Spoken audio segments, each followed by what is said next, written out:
4 দিন পোশাক কারখানা বন্ধ থাকায় এই খাতে প্রায় 10,000 কোটি টাকা ক্ষতি হয়েছে বলে জানিয়েছেন বিজিএমইএর সভাপতি এস.এম. মান্নান কোচি। আর এপিসিসিআর সাবেক সভাপতি জসিমউদ্দিন বলেছেন, ক্ষতির পরিমাণ আরও বাড়ার আশঙ্কা রয়েছে। কারণ ঠিক সময়ে পণ্য দিতে না পারলে ক্রেতারাও বিক্রেতাদের কাছ থেকে ক্ষতিপূরণ দাবি করতে পারেন। খান আলামিনের রিপোর্টে থাকছে বিস্তারিত। সরকারি চাকরিতে কোটা সংস্কার আন্দোলন ঘিরে কারফিউ জারির পটভূমিতে প্রায় সব শিল্প কারখানার উৎপাদন বন্ধ ছিল। এর মধ্যে বেশি বেকায়দায় পড়েছে রপ্তানি খাত, যার মধ্যে অন্যতম তৈরি পোশাক শিল্প। পরিস্থিতি অনেকটা স্বাভাবিক হলেও যা ক্ষতি হওয়ার এরই মধ্যে হয়ে গেছে। নগদের কাছে সব গ্রাহকই প্রিয়, তাই তো সারা দেশে ক্যাশ আউট চার্জ সবচেয়ে কম। টানা 4 দিন বন্ধ ছিল পোশাক কারখানা। পোশাক খাতে গড়ে প্রতি মাসে $450 কোটি মূল্যের পণ্য রপ্তানি হয়ে থাকে। এই হিসাবে প্রতিদিন রপ্তানির পরিমাণ $15 কোটি বা 1,600 কোটি টাকা। বিজিএমই সভাপতি এস.এম. মান্নান কোচি জানালেন, পোশাক খাতে 4 দিনের ক্ষতি প্রায় 10,000 কোটি টাকা। শুধুমাত্র যদি ফ্যাক্টরি না চালাই তাহলে 1,600 কোটি টাকা। 4 দিনে আমাদের 6,400 কোটি টাকা আমাদের ক্ষতি হয়েছে। তারপর শ্রমিক ভাই বোনদের মজুরি দিতে হবে।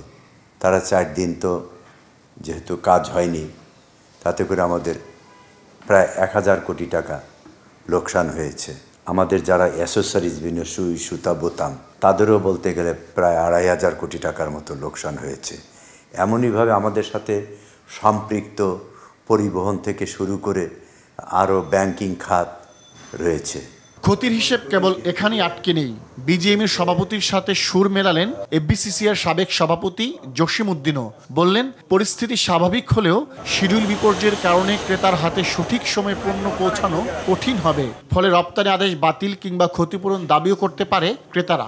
গার্মেন্টস বলেন, অন্যান্য যে সকল এক্সপোর্ট ইন্ডাস্ট্রি, এগুলি ক্রেতাদের অর্ডার আছে এবং ক্রেতাদের অন টাইম শিপমেন্ট করতে হবে। এবং অন টাইম শিপমেন্ট না করতে পারলে যেটা হয়, তারা যদি অন টাইম তাদের গুডস না পায়, তারা কিন্তু ওগুলি আবার সেল করতে পারে না।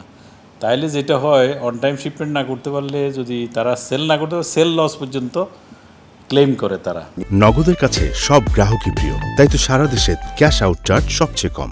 নির্ধারিত সময়ে আমি যদি আমার মাল রপ্তানি করতে না পারি এবং আমি যদি আমার শিল্প না চলে, তাহলে আমি যদি সেলাই করতে না পারি, তাহলে যদি আমার বায়ার মালটা তো আমার বাতিলও করতে পারে, অর্ডার ডিসকাউন্টও করে দিতে পারে।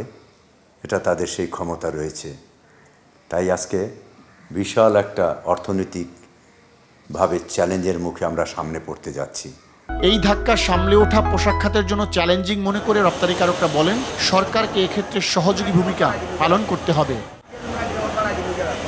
খান আলামিন, RTV, ঢাকা।